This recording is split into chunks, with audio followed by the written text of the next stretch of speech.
Hello everyone, my name is Chin Valdez and today I want to give you an update on our Sacrifice Paladin build.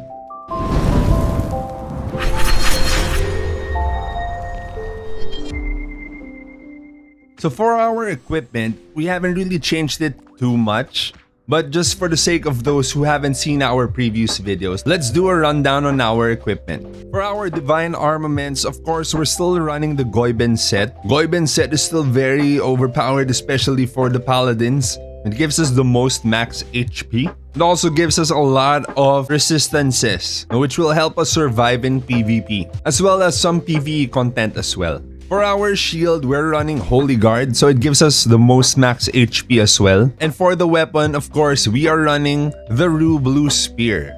For accessories, currently, I still have only my critical ring and my golden foot ring, but I was fortunate enough to acquire a Dark Knight glove and also a Dark Knight belt, both of which we will be equipping at level 95. For our cosmetic equipment, we are running the Luna Glyph for our face wear, the Black Gat for our headwear, Toothy Bunny for the mouthwear, of course, still the Castle Phantom for our main costume, and the Ethereal Dream for our backwear. So all of which would be giving us either HP or damage reduction. So for stats, this is what we currently have. Now for PvE, we're running 80 agility, 99 vitality, and 20 luck, which gives us around 212,000 max HP. So now we're hitting 500 attack speed and 150 crit, but that's because of weakness gaze, our sigil that we use only for grinding, and we have around 1,500 PvE damage bonus, so 1,491. PvE damage bonus, which effectively helps us one-shot these squidgets when we're grinding. So we're still farming for squidget cards. We were actually fortunate enough to get a squidget card recently. So I do have my first purple weapon card. But we were actually very lucky. The following day, we were able to get another one.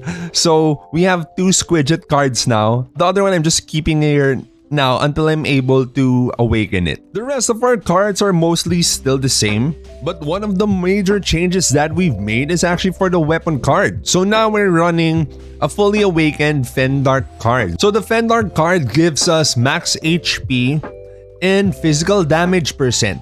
So I actually did a test comparing the Squidget card and the fully awakened Fendark card, which is a blue card. If you guys are interested to see these tests that we've made, please let me know in our comment section. Some of you might actually be surprised with the results about the damage difference between a purple card and a fully awakened blue card. For the rest of our cards, we're running Golden Thief Bug Puppet cards, but if you're still having trouble one-shotting squidgets, or if you're still having trouble grinding with your dark frames or wherever you are, you can still run Deviling Puppet cards, of course. For the mouthwear, I think best in slot is always going to be our Angeling Puppet cards. And for our facewear, we're actually not running any cards. And we don't have any cards for our costume just yet. No, I think the only available costume cards are the Baphomet Puppet cards. Alright, so for our weapon, we did show that we were running Fendark and Squidget right now. For our shield, it's still gonna be the Megalodon cards, the easiest to get. That will give you the most max HP. For the armor card, Peko Peko would still be the best. It's just that I haven't been able to get my own Peko Peko card just yet. So currently, I'm just running a Savage card. No, it's very easy to get. There's unlimited stock and trade, so it's very easy to awaken. But Peko Peko card would still be the best. And Cornotus card for PvP. Right now on my mantle, I'm running an Orc Baby card and the Eclipse card, which I almost have fully awakened. I just need a few more courage points to get it up to 3 stars. Fully awakening an Eclipse card will give me additional 2% max HP. But in which case, you can also run the Whisper card. A fully awakened Whisper card will already give you 5% max HP. So in any of these things that we've tackled, you can just run 2 of whatever card gives you more HP if you want more damage.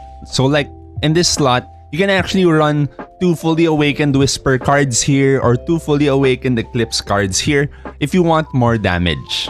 So I'm just running my Orc Baby card here. No, just because. No, just because I'm too lazy. For shoes, right now, I'm running 1 Matir and 1 Sohi. Sohi would be best. It's just that I haven't been lucky enough to get more Sohi cards. So I still have my Matir card here. But eventually, I plan to switch this out with another Sohi card. So we can run 2 Sohi. For accessory cards, just to help me crit a little bit more, I'm running 2 Kobold cards. If you need more damage, you can still run your 2 Muka cards. Now, Muka cards are gonna give you more damage than the Kobold card.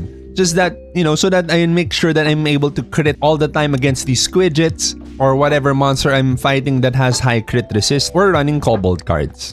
But we would run Muka cards if we need more damage. They will give you more max HP. On the other accessory, I'm just running Horong and Furious Paporian card just because I'm too lazy to switch it out. Now, for efficiency, normally we would run the Muka cards here instead of these two. But it's just that I'm lazy. For the headwear, I'm running the Martin card and a Guy Earth card. But if you need more damage, you can actually run 2 Martin cards here. I just run the Guy Earth card here because I'm too lazy again to buy another Martin card. And again, I'm not really lacking in damage when it comes to grinding Squidgets anyway. So we're just running the Guy Earth card there.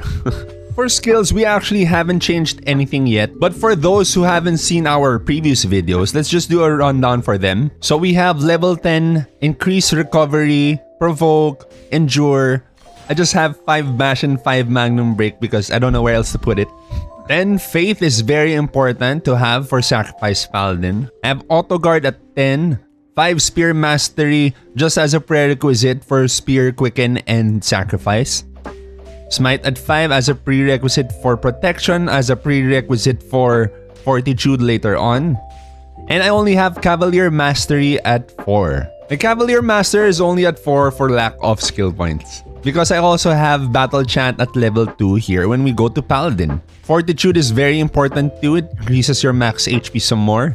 So we have it at 5. Spear Quicken, of course, at 10. And Martyr's Reckoning, our main skill, of course, max level 2. We have Shield Reflect at level 10 and Defending Aura at level 5. So for enchants, we're still running Sharp Enchants on our weapon and accessories. And on our armors, we're running Shining. Now, you would want Shining for the max HP. On my shield, I'm running Tranquility. On my headwear, I'm running Beacon. My facewear, I'm using Fortitude. And for my mouthwear, I'm using Sharp Battle. For my backwear, I'm also running Beacon. And for the costume, right now I have Divine Text for lack of Mora coins. But normally you'd want to go for something like Beacon or Sharp Battle too. Fortitude is also not bad. And Fortifier and Divine Text isn't bad either. For feathers, currently I'm running 4 gold, 1 purple. Now, we've always been running 4 gold, 1 purple regardless. Our sword statues are only at tier 2 and tier 1. So I have 2 statues at tier 2, 3 statues at tier 1. Now, all of them are just at tier 1. So we're running time, space, light, grace, and day for my sword statues.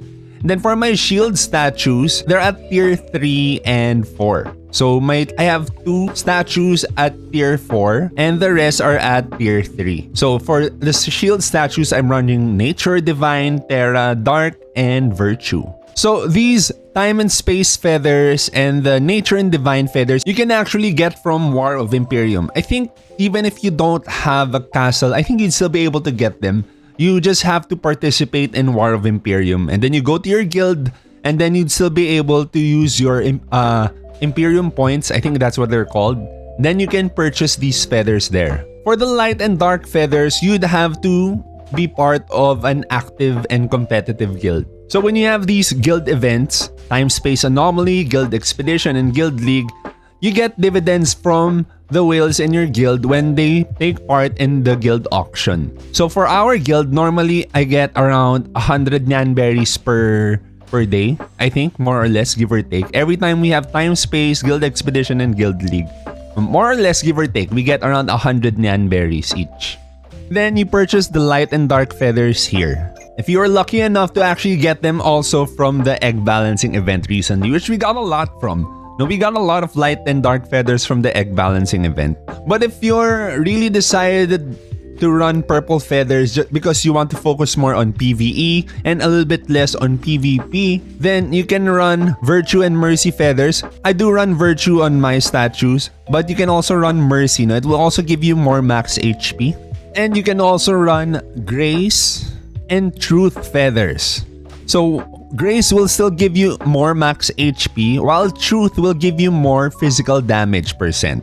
So here are my statues. Currently, I have Duel at level 10. No, but the Duel statue does nothing for your Paladin. So you can actually just leave this blank if you haven't leveled it up yet. Stop leveling it up.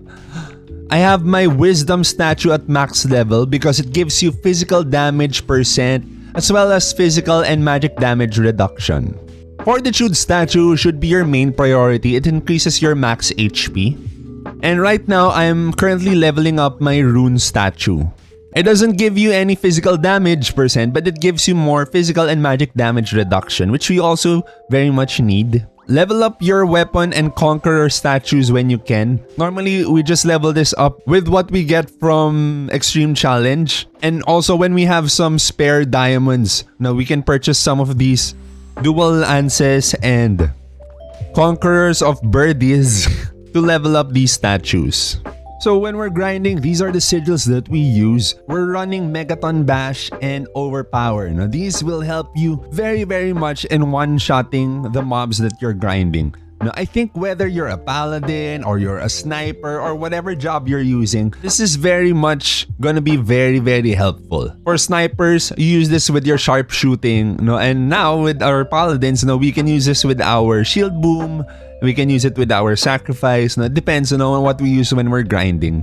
Megaton Bash and Overpower will increase the damage that you deal when your attack would deal more than 70% of the target's max HP. When you need that extra help to be able to one-shot the monster, when you're already just almost there, this will help you very much.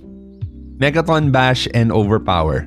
For the other two sigils, we're running Weakness Gaze, so this increases our crit rate and attack speed, but it's not very useful for PvP, but we do use it all the time when we're grinding. For our last sigil, we're just using whatever sigil that gives us the most max HP. In my case, it's the Unyielding sigil. Now, I have it at max, and it gives me around 2,470 max HP. For our cogwheels right now, I'm running Physique Boost, Momentum Management Module with Martyr's Reckoning Protocol, both at level 3 only, and Mana Length Reversal with Big Bully. We were able to get a Smolden cogwheel, but I can't really find much use for it in our Sacrifice build, but I do use it for our shield build. So I have it here on our Shield Boomerang build. For medals, just prioritize anything with HP. Anything that says HP, go for it. If it says physical damage %, go for it. So for now, our main priority, of course, is Medal of Heroism. It gives us both max HP and physical damage %. But for everything else, I just try to keep a healthy balance of everything. My Medal of Wisdom gives us magic damage, which we don't really use, but I still level it up anyway, just for the max HP. And then we get damage reduction from Charm and Tempest. I leveled this up to 10 just to give HP to my pet, so that my pet doesn't die all the time when we're in PvP scenarios, so that they don't get clipped by AoEs. No, so they're able to sustain a little bit more. For Faith medals, the Rock medal would be your main priority. It increases your max HP and physical defense. Then other notable Faith medals are the Fire medal, which gives you physical damage %, the Frost medal, which gives you physical and magic damage reduction, the Spring Water medal, which gives you PvE damage bonus and reduction, and the Medal of Innocence, which gives you PvP damage bonus and reduction.